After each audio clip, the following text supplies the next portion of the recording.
안녕하세요. 오늘은 정말 많은 집사들이 고민하는 문제를 다룰 거예요. 바로 고양이들은 왜 자꾸 싸우는가입니다. 혹시 여러분도 이런 경험 있으신가요? 2마리 이상의 고양이를 키우는데 어느 날부터 둘이 자꾸만 싸운다. 아니면 새로운 고양이를 데려왔는데 기존 고양이와 며칠 동안 피하고만 다니면서 긴장 상태가 계속된다. 그리고 가끔은 정말 심하게 싸워서 보호자인 당신이 깜짝 놀라고 당황하게 되는 그런 상황. 우리가 강아지를 떠올려 보면 강아지들도 싸우긴 합니다. 하지만 뭔가 다르지 않나요? 고양이들의 싸움이 훨씬 더 자주 일어나고 훨씬 더 심하게 보여요. 왜 그럴까요? 오늘 영상에서는 고양이가 싸우는 정확한 이유 4가지를 알려드릴 거고, 그 다음에는 싸움이 벌어질 때 어떻게 대처해야 하는지 알려드릴 겁니다. 그리고 다묘 가정에서 평화를 유지하는 방법까지요. 혹시 지금 고양이 싸움 때문에 스트레스 받고 계신 분? 걱정하지 마세요. 이 영상 끝나고 나면 당신이 해야 할 일들이 명확해질 거예요. 자, 그럼 시작해 볼게요. 고양이는 독립적인 동물입니다. 이게 뭘 의미하냐고요? 고양이는 혼자 있고 싶은 동물이라는 뜻이에요. 생각해 보세요. 강아지는 어떻게 행동하나요? 보호자를 따라다니고 보호자랑 함께 있고 싶어 합니다. 심지어 밥 먹을 때도 보호자 발치에 옆에 앉아서 먹고 싶어 해요. 그런데 고양이는 어떤가요? 혼자 있으면서 자기 영역을 만들어요. 그 영역에서 혼자만의 시간을 보내려고 합니다. 이 독립성이 강하면 강할수록 고양이는 다른 고양이의 침입을 용납하지 않습니다. 이건 야생 고양이나 집에 있는 고양이나 똑같아요. 야생에서 고양이들은 각자의 영역을 가지고 살아가요. 자신의 영역을 침범하는 다른 고양이는 무조건 쫓아냅니다. 왜냐하면 그 영역에는 자신의 사냥감, 자신의 쉴 곳, 자신의 모든 것이 있으니까요. 그런데 집에 있는 고양이는 어떻게 될까요? 집은 그 고양이의 영역입니다. 자신이 지배하고 있는 공간이라고 생각하는 거죠. 그런데 갑자기 새로운 고양이가 나타나면 고양이 입장에서는 내 영역에 침입자가 들어왔다고 생각하는 거예요. 그래서 새로운 반려묘를 맞이할 때 가장 먼저 해야 할 일이 뭐냐고요? 바로 공간 분리입니다. 새 고양이를 별도의 방에 놔두고 충분한 시간이 지난 후에 천천히 소개하는 거죠. 이렇게 하는 이유는 고양이의 독립성 때문이에요. 강제로 함께 두면 계속 싸우게 됩니다. 고양이에게는 자신의 것에 대한 소유욕이 정말 강합니다. 우리 인간도 아끼는 물건이 있잖아요. 내가 오래 모으거나 정성을 들인 물건들이요. 그런데 누군가가 물어보지도 않고 그걸 가져가면 어떤 기분이 드나요? 화나지 않나요? 고양이도 똑같습니다. 고양이는 자신이 좋아하는 장난감이 있어요. 그걸 다른 고양이가 가져가려고 하면 고양이는 우리처럼 이거 내 거야, 줘라고 말할 수 없어요. 대신 무엇을 할까요? 그냥 펀치를 날립니다. 싸움을 겁니다. 인간은 갈등 상황에서 고민합니다. 제가 왜 저럴까? 모르고 그런 걸까? 나랑 싸우자는 건가? 이렇게 해요. 하지만 고양이는 생각할 시간을 주지 않습니다. 자신의 것을 빼앗기는 순간 즉시 반격합니다. 이게 단순히 장난감뿐만이 아니에요. 밥그릇도 싸움의 대상이 돼요. 화장실도 잠자리도 심지어 창가에 햇빛이 잘 드는 자리도 싸움의 이유가 될 수 있습니다. 이건 내 밥그릇이야. 이 화장실은 내가 먼저 온 것이야. 이 창가 자리는 내가 먼저 누리던 곳이야. 이런 고집들이 싸움을 만드는 거예요. 혹시 여러분이 우리 고양이들 서열이 정해졌어요 라고 들어본 적 있나요? 고양이도 강아지처럼 서열이 있습니다. 하지만 강아지의 서열과는 다른 느낌이에요. 강아지는 명확한 리더를 따릅니다. 위계 질서가 명확한 거죠. 고양이는 어떻게 될까요? 고양이의 서열은 더 복잡합니다. 왜냐하면 고양이는 원래 그룹으로 사는 동물이 아니기 때문이에요. 그래서 새로운 고양이가 집에 올 때 뭐가 일어날까요? 처음에는 서열이 정해지지 않았어요. 그 시기에는 두 고양이가 뭔가 할 때마다 확인하는 과정을 거칩니다. 넌 누야? 나랑 싸워볼까? 이런 식으로요. 어떤 고양이가 음식을 먹으려고 하면 다른 고양이가 와서 방해합니다. 이런 작은 충돌들이 계속 반복되다가 어느 순간 아, 넌 나보다 강한 애 또는 아, 넌 나보다 약한 애라는 걸 인식하게 돼요. 그게 서열입니다. 이 과정이 얼마나 걸릴까요? 보통 수주에서 수개월이 걸립니다. 어떤 경우엔 1년이 걸리기도 해요. 첫째랑 둘째 성격이 너무 안 맞아서 각방을 쓰고 있어요라고 하는 집사들을 봐본 적 있죠? 그건 아직 서열이 안정적으로 정해지지 않은 상태고 관계가 좋지 않은 상태인 거예요. 그래서 강제로 함께 두면 계속 싸우니까 각각의 공간을 주고 있는 거죠.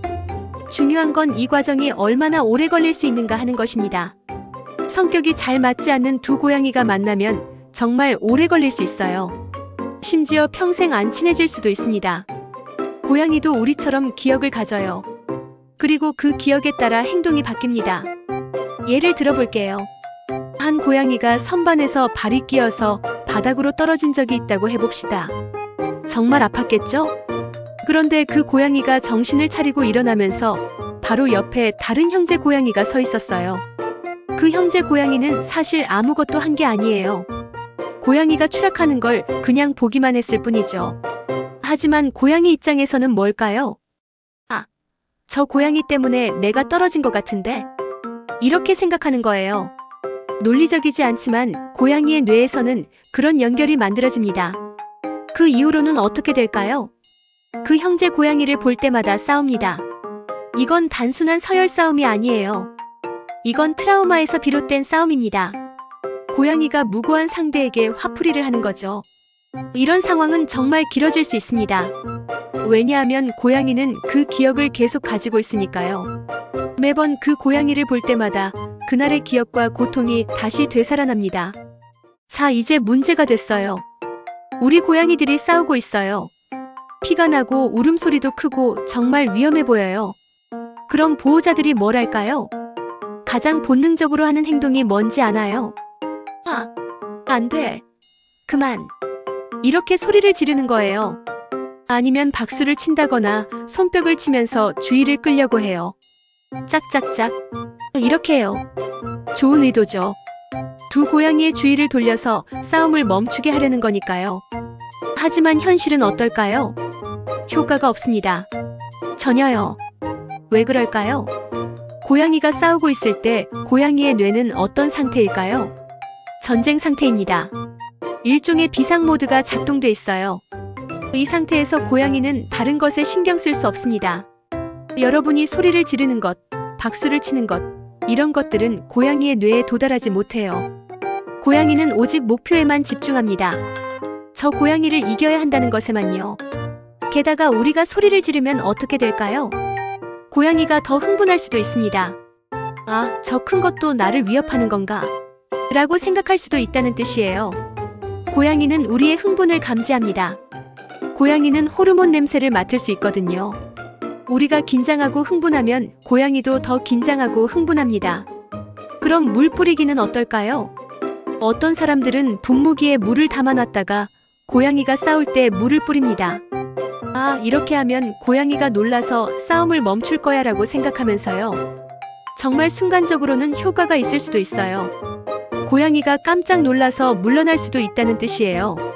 하지만 장기적으로는 어떨까요? 이 방법은 고양이에게 심각한 스트레스를 줍니다. 고양이가 물을 맞는 경험 자체가 트라우마가 될 수 있어요.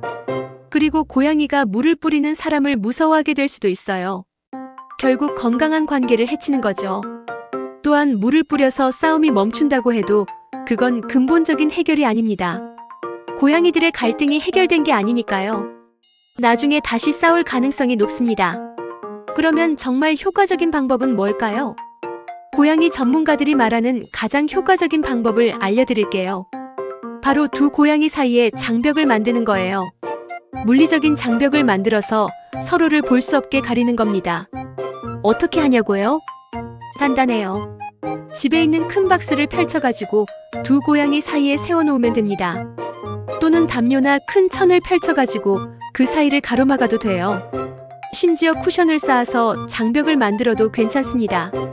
왜 이 방법이 효과적할까요? 고양이가 서로를 보지 못하면 싸움의 동기가 사라져요.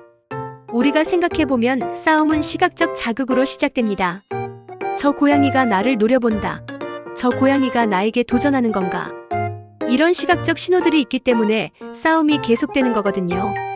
그런데 장벽으로 서로를 볼 수 없게 만들면 고양이들은 상대가 어디 갔지? 이렇게 생각하게 되고 자연스럽게 싸움이 멈춰요. 정말 신기하게도 이 방법은 즉각적입니다. 박스를 세우자마자 싸움이 멈춰버려요. 어떤 집사분은 이 방법을 사용해서 5초 안에 싸움을 멈추게 했대요.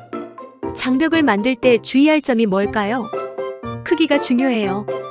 너무 작으면 고양이가 양쪽을 볼 수 있어요. 최소한 고양이의 머리 높이보다 위로 와야 합니다. 이상적으로는 고양이가 일어서서 팔을 펼쳐도 넘을 수 없는 높이가 좋습니다. 위치도 중요합니다. 두 고양이 사이 정확히 중간에 세우는 게 좋습니다. 이렇게 하면 공평하게 느껴지거든요. 한쪽만 너무 가까이 있으면 그쪽 고양이가 계속 짜증을 낼 수 있어요.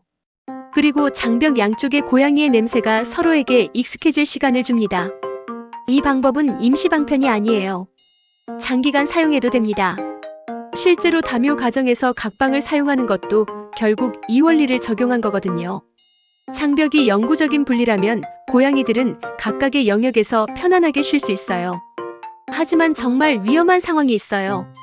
한 고양이가 다른 고양이를 물고 놔주지 않는 상황 말이에요. 이건 정말 위험합니다. 목 부분이나 배 부분을 깨물고 있다면 더욱 그래요. 이런 비상 상황에는 장벽만으로는 부족합니다. 물고 있는 고양이를 분리해야 해요. 어떻게 할까요? 물고 있는 고양이의 목덜미를 부드럽게 잡습니다. 부드럽게가 정말 중요해요. 고양이의 목덜미 피부는 엄청 잘 늘어나거든요. 엄마 고양이가 새끼를 옮길 때도 목덜미를 물고 이동시키잖아요. 고양이의 목덜미는 원래 그렇게 설계된 거예요. 하지만 성묘의 경우 무게가 많이 나가요. 어떤 고양이는 5kg이 넘기도 해요. 그래서 목덜미만 잡고 들어올리면 안 돼요. 고양이가 불편함을 느낄 수 있거든요. 엉덩이도 함께 받쳐줘야 합니다.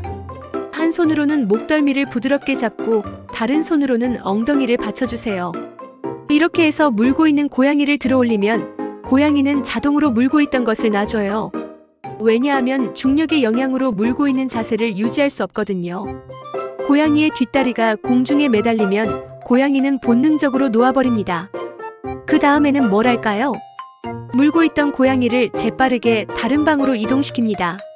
문을 열고 그 고양이를 안전한 방에 넣고 바로 문을 닫으세요. 그럼 두 고양이가 분리돼요. 이렇게 하면 피해 고양이의 상처가 더 심해지는 걸 막을 수 있어요. 새끼 고양이와 성묘를 다룰 때 방법이 다를 수도 있습니다. 새끼 고양이는 몸무게가 적으니까 그대로 들어올려도 되지만 성묘의 경우는 엉덩이 지지가 필수입니다. 또 한 가지 중요한 건 분리한 후에는 절대로 고양이를 다시 한 공간에 넣으면 안 된다는 거예요. 충분한 진정 시간이 필요합니다. 사실 가장 좋은 방법은 본격적인 싸움이 시작되기 전에 개입하는 거예요. 혹시 알아요? 고양이 싸움의 징조. 고양이들이 싸우기 전에 보여주는 신호가 있어요. 이 신호들을 알아두면 싸움이 벌어지기 전에 미리 개입할 수 있습니다. 첫 번째는 하악질입니다. 캬! 이런 소리와 함께 입을 벌리는 거죠. 고양이가 이렇게 하면 이미 위협 상태예요. 이건 위협의 신호예요. 나한테 접근하지 마, 이런 뜻입니다. 고양이는 이미 싸울 준비가 되어 있다는 뜻입니다. 두 번째는 입질입니다. 실제로 물지는 않지만 상대를 향해 입을 벌리고 물려는 척 하는 거죠. 내가 너를 물 수 있어, 이런 신호를 보내는 거예요. 이건 더 심각한 신호입니다. 이미 접촉이 임박했다는 뜻입니다. 세 번째는 고양이의 바디랭귀지입니다. 귀의 위치를 보세요. 싸움이 일어나려고 할 때 고양이의 귀는 뒤로 쫑긋 세워져요. 마치 귀가 옆으로 누워있는 것처럼 보여요. 나 지금 화났어라는 신호죠. 꼬리도 봐보세요. 꼬리가 부풀어 오르고 빠르게 흔들린다면 고양이가 흥분한 상태입니다. 나 지금 긴장했어. 싸울 준비했어라는 신호예요. 눈의 상태도 봐보세요. 눈동자가 확장돼 있다면 위협을 감지한 상태예요. 고양이의 눈동자가 커진다는 건 최대한의 주의 상태라는 뜻입니다. 또한 고양이의 몸이 낮아지거나 옆으로 꼬아진 자세를 취한다면 이건 공격 준비 자세예요. 등을 활처럼 구부리거나 몸을 옆으로 기울이는 건 전형적인 공격 자세입니다. 이런 신호들을 포착하면 뭘 할까요? 바로 두 고양이를 분리시키는 거예요. 물리적으로 떨어뜨려 놓는 거죠. 이렇게 하면 싸움으로 발전하지 않을 수 있어요. 예를 들어 한 고양이를 안아서 다른 방으로 옮기거나 한 고양이 앞에 장벽을 만들어서 시야를 가리는 거예요. 예방적 분리의 장점은 뭘까요? 조기에 개입하면 서로에게 상처를 입을 확률이 훨씬 줄어들어요. 그리고 고양이들이 덜 흥분한 상태에서 분리되니까 분리 후에도 더 빨리 진정될 수 있습니다. 또한 고양이들의 신뢰관계를 더 빨리 형성할 수 있어요. 아, 싸움이 될 뻔했지만 주인이 막아줬네라고 느끼는 거죠. 시간이 지나면서 고양이들은 우리 주인이 우리를 지켜줄 거야라는 신뢰감을 갖게 됩니다. 그리고 고양이들이 실제로 싸우게 되면 나중에 화해시키는 게 더 복잡해집니다. 그래서 조기 개입이 정말 중요한 거예요. 정리하면 고양이 싸움을 말리는 방법은 1. 소리 지르기나 박수. 효과 없음. 오히려 고양이를 더 흥분시킬 수 있음. 2. 시각적 장벽 만들기. 가장 효과적. 즉각적이고 안전하고 근본적 해결에 가까움. 3. 긴급 상황에는 목덜미 잡고 분리. 엉덩이를 받쳐주는 게 핵심. 재빠르게 분리. 4. 예방이 최고의 약. 하악질, 입질, 바디랭귀지를 관찰. 조기의 개입. 이 4가지를 기억하고 있으면 대부분의 고양이 싸움 상황에 대처할 수 있습니다. 혹시 우리 고양이들 성격이 안 맞아서 각방을 쓰고 있어요 라고 말하는 집사를 만난 적 있나요? 또는 새 고양이 데려온 지 거의 1년이 됐는데 아직도 피하고만 다녀요 라고 하는 사람. 아니면 처음엔 싸움이 정말 심했는데 요즘은 같은 공간에서 편하게 지내요 라는 사람. 이 모든 경우가 일어나는 것은 왜일까요? 그건 아직 서열이 안정적으로 정해지지 않은 상태이고 두 고양이 사이의 신뢰가 형성되지 않은 상태라는 뜻입니다. 정말 1년이 필요한 걸까요? 네, 필요할 수 있습니다. 특히 성격이 잘 맞지 않는 두 고양이라면요. 어떤 경우엔 2년이 걸리기도 합니다. 적응 기간을 단계별로 자세히 나눠볼게요. 첫 번째 단계 초반 1주에서 2주 피하기와 도피. 이 시기에 고양이들은 뭘 할까요? 서로를 피하기만 합니다. 최대한 마주치지 않으려고 해요. 저 낯선 놈이 내 영역에 있어라고 생각하기 때문이에요.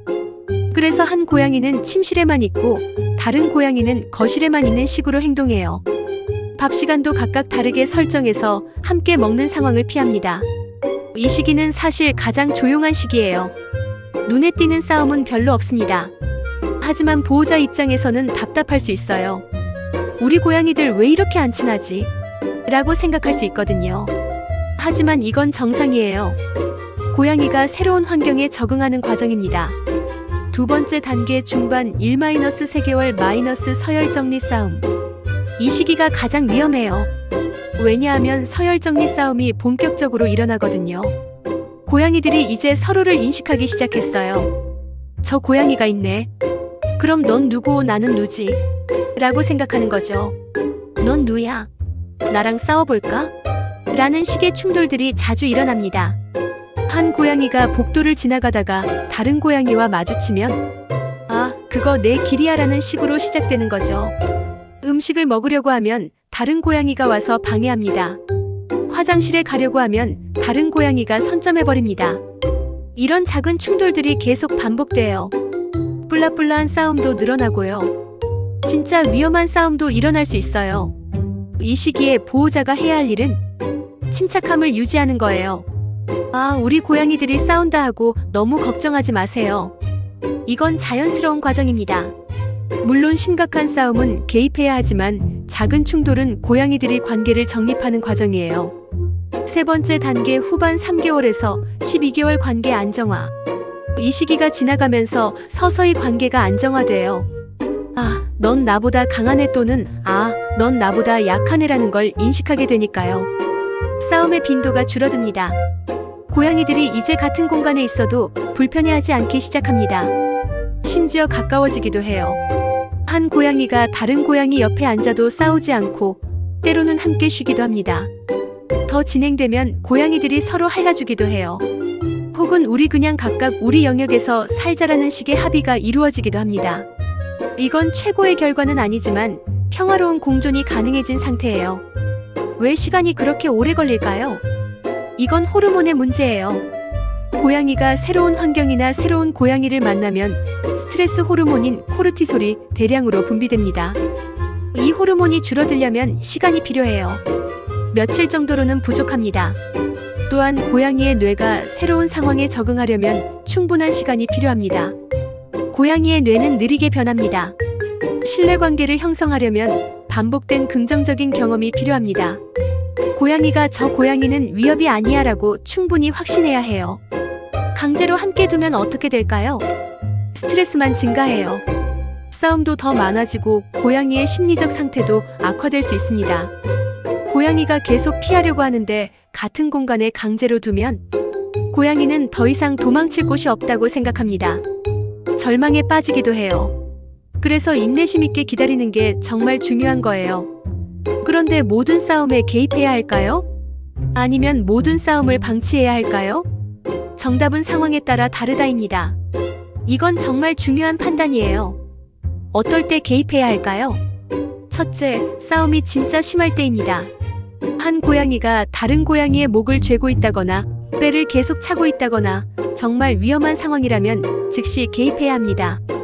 고양이가 심각한 상처를 입을 수 있는 상황이에요. 둘째, 출혈이 생겼을 때입니다. 싸움을 하다가 상처가 나서 피가 나고 있다면 그건 심각한 상황이에요. 감염의 위험도 있으니까요. 고양이의 입에는 수많은 박테리아가 있습니다. 물린 상처는 쉽게 감염돼요. 그래서 피가 나는 싸움은 즉시 중단해야 합니다. 셋째, 한쪽이 끝내고 싶어 하는데 다른 쪽이 계속 괴롭힐 때입니다. 예를 들어 한 고양이가 이미 피하고 있는데 다른 고양이가 계속 추격한다면 개입해서 둘을 분리해줘야 합니다. 이 상황이 계속되면 피하는 고양이가 극심한 스트레스를 받게 돼요.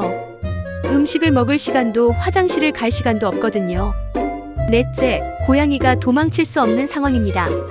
예를 들어 고양이가 구석에 몰려있고 도망칠 길이 없는 상태라면 즉시 개입해서 한 고양이를 옮겨줘야 합니다. 고양이가 절망적인 상태에 빠질 수 있거든요. 반면 어떨 때는 개입하지 않는 게 좋을까요? 서열을 정하기 위한 짤짤한 싸움이라면 가능한 한 방관 하는 게 낫습니다. 왜냐하면 고양이들이 자신들의 관계를 정립하는 과정이니까요. 우리가 계속 개입하면 이 과정이 더 길어질 수 있어요. 고양이들은 주인이 개입하니까 다시 시작해야 하나? 라고 생각할 수도 있습니다. 또한 과도한 개입은 고양이들이 보호자를 신뢰하지 못하게 만들 수도 있습니다. 엄마가 나를 자꾸 방해해라고 생각할 수도 있다는 뜻이에요. 또는 보호자를 이 싸움에 참여해야 할 대상으로 인식할 수도 있어요. 그럼 어떻게 판단할까요? 울음소리를 들어보세요. 캬! 이런 극적인 울음이 나오면 싸움이 심한 거예요. 고양이가 진짜 겁을 먹고 있다는 신호입니다.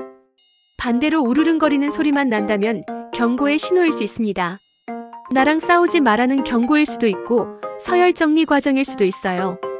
행동을 봐보세요. 정말 물고 뜯고 하는지 아니면 포즈만 취하고 있는지 봐보는 거죠. 고양이들이 실제로 접촉하지 않고 으르렁거리기만 한다면 아직 싸움이 시작되지 않은 상태예요. 고양이의 신체 반응을 봐보세요.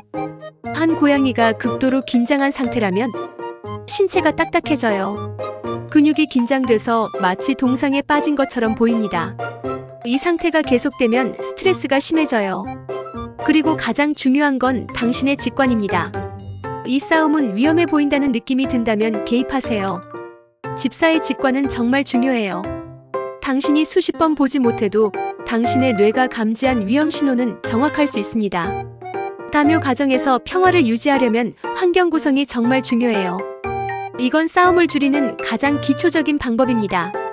화장실부터 생각해봐 보세요. 고양이는 화장실에서 정말 취약한 상태입니다. 배변을 보느라 집중하고 있거든요. 이때 다른 고양이가 나타나면 싸움이 일어날 가능성이 높아요. 고양이는 화장실에서 자신을 방어할 수 없다고 느껴요. 그래서 화장실을 여러 개 배치해야 합니다. 전문가들이 권장하는 기준은 고양이 숫자 플러스 1개입니다.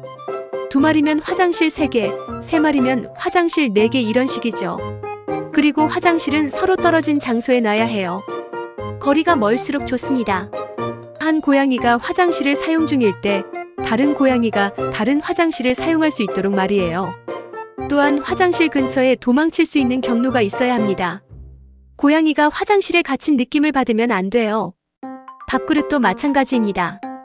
한 고양이가 밥을 먹을 때 다른 고양이가 옆에 있으면 이것도 스트레스가 돼요. 심지어 먹는 고양이가 밥을 제대로 못 먹을 수도 있어요. 분리된 공간에서 각각 먹을 수 있도록 해주세요. 이상적으로는 밥그릇이 보이지 않도록 문을 닫고 급여하는 거예요. 예를 들어 한 고양이는 침실에서, 다른 고양이는 거실에서 밥을 먹는 식으로요. 시간도 다르게 하면 더 좋습니다. 아침에는 첫째 고양이를 먼저 먹이고 저녁에는 둘째 고양이를 먼저 먹이는 방식이에요. 이렇게 하면 고양이들이 먹이 순서에 대한 서열 싸움도 줄어듭니다. 심지어 어떤 고양이들은 밥그릇이 보이는 것만으로도 스트레스를 받아요. 저 밥그릇 내 거야 라고 생각하면서 다른 고양이가 먹지 않을 때도 계속 지켜보고 있는 거죠. 그래서 밥그릇을 아예 다른 공간에 놔두는 것도 좋은 방법입니다. 장난감도 중요해요. 한 고양이가 가지고 놀던 장난감을 다른 고양이가 빼앗으려고 하면 싸움이 벌어집니다. 고양이들의 소유욕은 정말 강하거든요. 그래서 장난감을 충분히 많이 준비하되 각 고양이가 선호하는 장난감을 따로 놔두는 게 좋습니다. 또한 고양이마다 다른 종류의 장난감을 주는 것도 방법입니다. 예를 들어 첫째 고양이는 공 모양 장난감을 좋아하고 둘째 고양이는 날개 모양 장난감을 좋아한다면 각각의 선호도에 맞춰 장난감을 분류해서 놔두는 거죠. 이렇게 하면 고양이들이 같은 장난감을 놓고 싸울 일이 줄어듭니다. 고양이는 높은 곳을 좋아합니다. 거기서 안전함을 느끼거든요. 캣타워나 선반이 충분하다면 두 고양이가 각각의 영역을 가질 수 있어요. 한 고양이는 캣타워의 맨 위층에서 쉬고 다른 고양이는 창가의 선반에서 쉬는 식으로요. 고양이가 도망칠 수 있는 높은 곳이 많으면 싸움을 피하기가 더 쉬워집니다. 고양이가 위기를 느끼면 높은 곳으로 도망칠 수 있거든요. 또한 높은 곳에 있으면 서로를 관찰할 수 있어요. 고양이들이 저 고양이가 어디 있는지 알고 있다는 안정감을 얻습니다. 중성화 수술도 영향을 줍니다. 중성화를 한 고양이들은 성욕이나 영역욕이 줄어들기 때문에 미중성화 고양이보다 더 차분할 수 있습니다. 미중성화 수컷 고양이는 영역욕과 짝짓기 욕구로 인해 훨씬 더 공격적일 수 있어요. 그래서 새로운 고양이를 데려오기 전에 가능하면 기존 고양이를 먼저 중성화하는 게 좋습니다. 새로운 고양이를 도입할 때는 절차도 정말 중요해요. 바로 들어오게 하면 안 됩니다. 대사건이 될 거거든요. 별도의 방에서 충분한 시간을 보낸 후 천천히 소개하는 게 좋아요. 새 고양이를 별도의 방에 놔두고 기존 고양이가 냄새를 맡게 합니다. 새 고양이의 물건 담요, 장난감을 거실에 놔두거나 기존 고양이의 물건을 새 고양이 방에 놔두는 식으로요. 고양이들이 서로의 냄새에 익숙해집니다. 새 고양이 방문 아래로 발가락을 어루만지게 합니다. 이 과정은 정말 천천히 진행돼야 합니다. 혹시 모르니까요. 문을 조금 열어서 고양이들이 서로를 볼 수 있게 합니다. 이때 싸움이 나지 않도록 주의해야 해요. 혹시 하악질이 나오면 문을 다시 닫으세요. 아직 준비가 안 됐다는 신호입니다.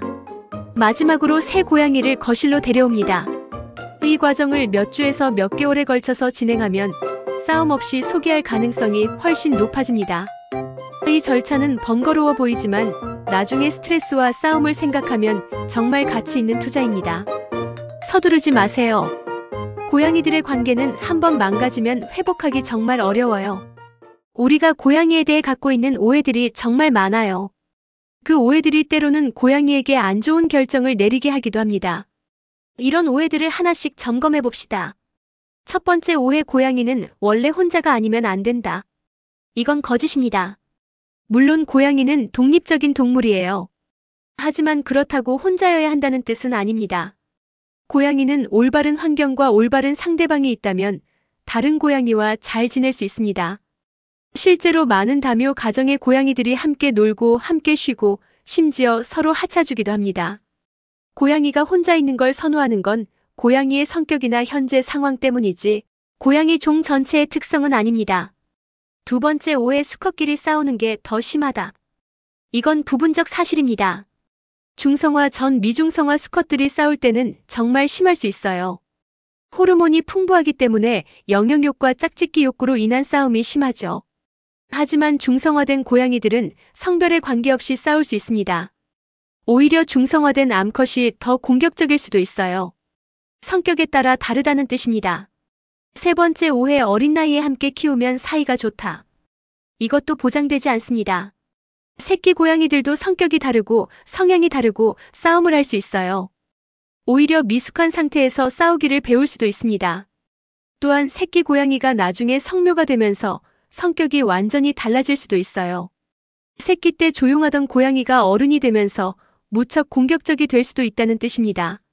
네 번째 오해 중성화하면 싸움이 없어진다. 이건 부분적 사실입니다. 중성화는 호르몬 기반의 싸움을 줄이는 데 도움이 되지만 완전히 없어지는 건 아니에요. 고양이는 호르몬 때문만 싸우는 게 아니거든요. 독립성, 영역의식, 개인적 성격 때문에도 싸웁니다. 중성화된 고양이들도 여전히 싸울 수 있습니다. 다만 싸움의 빈도와 강도가 줄어들 뿐이에요. 다섯 번째 오해 시간이 지나면 자동으로 친해진다. 아니요. 시간이 꼭 모든 걸 해결하지는 못합니다. 어떤 고양이들은 평생 냉담한 관계를 유지하기도 합니다. 강제로 함께 둔다고 해서 자동으로 친해지는 건 아니에요. 오히려 스트레스만 증가할 수 있습니다.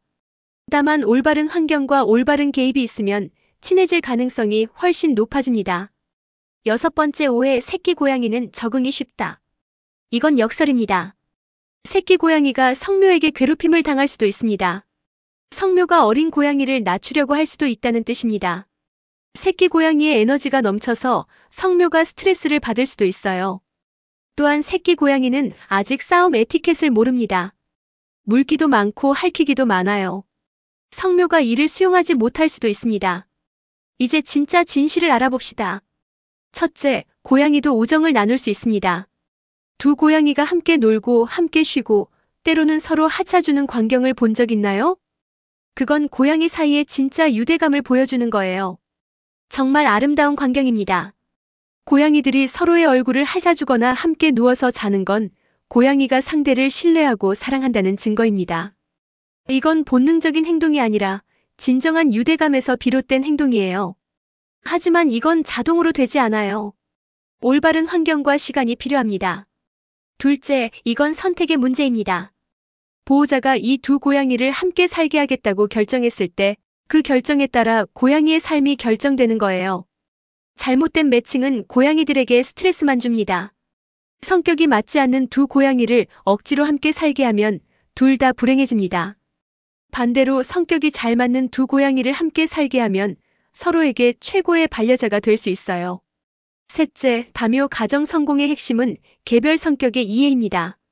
첫 번째 고양이의 성격은 뭐고 두 번째 고양이의 성격은 뭔지 이해하고 그들이 함께 지낼 수 있을지 판단하는 거죠. 첫째 고양이가 매우 활동적이고 놀기를 좋아한다면 새로운 고양이도 활동적이고 놀기를 좋아하는 고양이를 찾는 게 좋습니다. 첫째 고양이가 매우 조용하고 혼자 있기를 좋아한다면 새로운 고양이도 차분하고 독립적인 고양이를 찾는 게 좋아요. 넷째, 상성도 있습니다. 마치 인간관계처럼 고양이도 서로 맞는 성격과 안 맞는 성격이 있어요. 같은 나이 같은 성별이라 해도 성격이 맞지 않으면 싸우게 됩니다. 반대로 나이가 많이 차고 성별도 다르지만 성격이 잘 맞으면 친해질 수 있어요. 다섯째, 강제는 불행만 만듭니다. 고양이들이 싫어하는데 계속 함께 두려고 하면 둘 다 스트레스 받고 건강도 나빠질 수 있어요. 스트레스로 인한 질병도 생길 수 있고 심리적 문제도 생길 수 있습니다. 최악의 경우 한 고양이가 극도의 공포 상태에 빠져서 밥도 못 먹고 화장실도 가기 힘들어질 수 있어요. 고양이들이 싸웠어요. 이제 뭘 해야 할까요? 첫째, 상처 확인입니다. 싸움이 끝난 후 두 고양이를 확인해 봐봅시다. 상처는 없나? 출혈은 없나? 털이 빠진 부분은 없나? 상처가 있다면 깨끗이 닦아주고 심하면 동물병원에 가야 해요. 감염의 위험이 있거든요. 고양이의 입에는 많은 박테리아가 있습니다. 물린 상처는 쉽게 감염돼요. 처음엔 작은 상처로 보여도 며칠 후에 감염되면서 심해질 수 있습니다. 그래서 조금이라도 의심스러우면 병원에 가는 게 좋습니다. 둘째, 심리적 안정입니다. 싸운 고양이들은 충격을 받았을 거예요. 특히 맞은 고양이는요. 평소보다 더 조용한 장소에 놔두고 편안함을 느낄 수 있게 해주세요. 최대한 자극을 피하고 고양이가 숨을 수 있는 공간을 제공해주세요. 평소보다 더 많은 시간을 함께 보내되 강요하지 마세요. 고양이가 당신을 찾으면 그때 반응해주세요. 셋째, 분리기간입니다. 몇 시간에서 며칠까지 두 고양이를 분리해두는 게 좋습니다. 이 기간 동안 고양이들이 진정될 수 있어요. 또한 싸운 장면에 대한 기억이 약해집니다. 고양이의 단기 기억은 생각보다 짧거든요. 보통 24시간 정도면 어느 정도 진정되고 며칠 후면 관계를 다시 시작할 준비가 됩니다. 넷째, 재통합 프로세스입니다.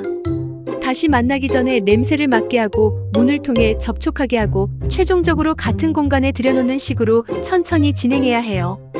마치 새로운 고양이를 소개하는 것처럼 진행하세요. 새로운 기회를 주는 거예요. 이렇게 하면 고양이들이 그건 지난 일이고 지금 우리 관계를 다시 시작해보자고 생각할 수 있습니다. 여러분이 공감할 수 있는 사례들을 몇 가지 소개해 드릴게요. 사례 1. 우리 고양이들 성격이 안 맞아요. 어떤 집사분은 새 고양이를 데려온 지 3개월이 지났는데 여전히 싸우고 있다고 말씀했어요. 하루에도 여러 번 싸우고 이 고양이는 항상 피하고만 있었습니다. 그 집사분이 한 변화는 뭐였을까요? 첫째, 화장실을 추가로 2개 더 설치했어요. 둘째, 밥그릇을 분리해서 다른 공간에서 줬습니다. 셋째, 높은 곳을 여러 개 만들어줬어요. 그 후 어떻게 됐을까요? 놀랍게도 싸움 빈도가 80% 줄었대요. 왜냐하면 고양이들이 더 이상 자원을 놓고 경쟁할 필요가 없게 됐거든요. 각각의 화장실, 각각의 밥그릇, 각각의 도망칠 수 있는 높은 곳이 생기니까 고양이들이 충분히 편해지는 거죠. 2개월 후에는 두 고양이가 같은 공간에서 편하게 있을 수 있게 됐습니다. 지금도 가끔 싸우긴 하지만 예전과는 다르게 가벼운 싸움이에요. 사례 2. 지금은 친하지만 처음엔 정말 힘들었어요. 어떤 가정은 새 고양이를 데려온 지 정확히 1년이 되는 날 두 고양이가 함께 자는 걸 봤다고 해요. 그 전까지는 정말 힘들었대요. 싸우기도 많이 하고 피하기도 하고 심지어 새 고양이가 음식을 제대로 못 먹을 정도로 스트레스 받았다고 합니다. 하지만 보호자가 인내심 있게 기다리고 환경을 올바르게 구성하고 개입 시기를 잘 판단한 결과 이제는 친해진 거죠. 1년이 걸렸지만 지금 그 두 고양이는 서로에게 최고의 반려자가 되어 있습니다. 함께 놀고 함께 쉬고 서로를 핥아주기도 합니다. 사례 3. 결국 각방이 최선이었어요. 어떤 고양이들은 결국 함께 지낼 수 없다고 판단했어요. 그래서 각방을 만들었습니다. 한 고양이는 침실에서, 다른 고양이는 거실에서 대부분의 시간을 보내요. 밥 시간만 조절하고 화장실도 따로 설치했습니다. 처음엔 보호자가 미안해했대요. 내가 고양이들을 억지로 함께 살게 한 건 아닐까? 라고요. 하지만 결과는 좋았습니다. 지금 두 고양이는 스트레스 받지 않으면서 같은 집에서 살고 있습니다. 같은 공간에서는 안 만나지만 각각의 방에서 편하게 생활하고 있어요. 각방이 최선이 될 수도 있다는 거죠. 성공한 다묘 가정들의 공통점이 뭘까요? 첫째, 공간 배치를 정말 신경 써요. 고양이 각각이 자신만의 영역을 가질 수 있도록 했습니다. 침실, 거실, 부엌 등에서 각자의 시간을 보낼 수 있게 말이에요. 한 고양이가 거실에서 쉬고 싶으면 쉬고 다른 고양이가 침실에서 쉬고 싶으면 쉴 수 있도록요. 둘째, 일일 루틴을 체계적으로 관리합니다. 아침에는 첫째 고양이를 먼저 먹이고 저녁에는 둘째 고양이를 먼저 먹이는 식으로요. 화장실 사용 시간도 분산시킵니다. 고양이들이 서열이 있다고 느낄 수 있는 루틴을 만드는 거죠. 이렇게 하면 고양이들이 안정감을 느껴요. 셋째, 개입 방식이 똑똑합니다. 지나친 개입도 하지 않고 너무 방치하지도 않습니다. 필요할 때 정확하게 개입하는 거죠. 고양이들의 싸움 신호를 잘 읽고 적절한 시기에 분리합니다. 또한 고양이들의 성격과 기질을 정확히 이해하고 있어요. 넷째, 시간을 준다는 개념이 있습니다. 우리 고양이들이 친해지려면 시간이 필요하다고 생각하는 거죠. 1년, 2년 걸려도 기다릴 준비가 되어 있어요. 그리고 그 기간 동안 환경을 계속 개선합니다. 자, 오늘 우리가 배운 것들을 정리해봐 봅시다. 고양이가 싸우는 이유 4가지. 1. 독립심이 강한 동물이라서. 각자의 영역을 중시함. 침입을 용납하지 않음. 2. 자신의 것에 대한 소유욕이 강해서. 밥그릇, 화장실, 장난감, 햇빛이 드는 자리까지도. 경쟁과 충돌 발생. 3. 서열을 정해야 하는 과정에서.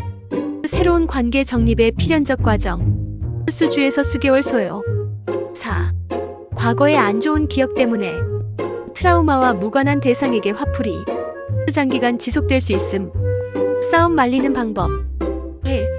소리 지르기. 효과 없음. 오히려 고양이를 더 흥분시킬 수 있음. 2. 시각적 장벽 만들기. 가장 효과적. 즉각적이고 안전하고 근본적 해결에 가까움. 박스, 담요, 천 등 활용. 3. 긴급 상황에는 목덜미 잡고 분리. 엉덩이를 받쳐주는 게 핵심. 재빠르게 다른 방으로 이동. 4. 예방이 최고의 약. 하악질, 입질, 바디랭귀지 관찰. 조기의 개입. 남요 가정 성공의 조건. 1. 충분한 시간 평균 3-12개월. 인내심이 필요함. 강제는 역효과. 2. 올바른 환경 구성. 화장실, 밥그릇, 장난감, 높은 곳 분리. 새로운 고양이 도입 절차 준수. 3. 보호자의 현명한 개입. 개입할 때와 방관할 때 구분. 고양이의 신호 읽기. 4. 개별 성격의 이해와 존중. 고양이의 성격 파악. 상성 고려. 지금 고양이 싸움 때문에 고민이신 분들, 이건 정상적인 과정이에요. 고양이들이 관계를 정립하는 자연스러운 과정입니다. 많은 다묘 가정이 이 과정을 거쳐가고 있습니다. 1. 화장실을 추가로 설치해보세요. 2. 밥그릇을 분리해보세요. 3. 높은 곳을 더 만들어주세요. 4. 고양이의 싸움 신호를 관찰해보세요. 이런 작은 변화만으로도 싸움 빈도가 줄어들 수 있어요. 시간이 필요합니다. 얼마나 걸릴지는 고양이들의 성격에 따라 다릅니다. 하지만 분명히 진전이 있을 거예요. 때로는 각방이 최선의 선택일 수도 있습니다. 함께 지내는 것만이 행복이 아니에요. 각각의 공간에서 스트레스 없이 사는 것도 행복입니다. 다음 시리즈에서는 뭘 다룰까요? 고양이 싸움 후 신체적 심리적 회복법. 고양이가 특정 고양이만 피하는 이유와 해결법. 새로운 고양이를 안전하게 소개하는 완벽한 가이드. 다묘 가정에서 피해야 할 실수들. 어떤 주제가 가장 궁금하신가요? 혹시 당신의 고양이가 특정 고양이만 피하고 있나요? 또는 어떤 고양이는 친하지만 어떤 고양이와는 싸우나요? 그 이유를 아시나요? 다음 영상에서는 그런 질문들의 답을 찾을 수 있을 거예요. 고양이 싸움에 심화된 내용들을 다룰 텐데 정말 흥미로울 것 같습니다. 또한 당신이 지금 겪고 있는 상황이 정말 다묘 가정이 안 될 상황인지 아니면 충분히 해결 가능한 상황인지 판단하는 방법도 알려드릴 거예요. 오늘 영상이 도움이 됐나요? 혹은 당신의 고양이에 대해 새로운 이해가 생겼나요? 그렇다면 정말 기뻐요. 고양이와의 관계는 이해에서 시작됩니다. 고양이가 왜 그렇게 행동하는지, 왜 싸우는지, 왜 피하는지를 이해할 때 비로소 우리는 올바른 대처를 할 수 있어요. 그리고 더 나아가 고양이의 행복을 우선으로 생각할 수 있게 됩니다. 우리의 편의가 아니라 고양이의 행복을 먼저 생각하는 거예요. 그게 진정한 반려자의 책임입니다. 당신의 고양이들이 행복하기를 바랍니다. 그리고 세상의 모든 다묘 가정이 평화로우길 바랍니다. 혹시 이 영상이 도움이 됐다면 구독과 좋아요, 그리고 알림 설정 꼭 해주세요. 다음 영상에서도 고양이에 대한 흥미로운 주제들을 다룰 예정입니다. 다음 영상에서 또 만나요. 감사합니다.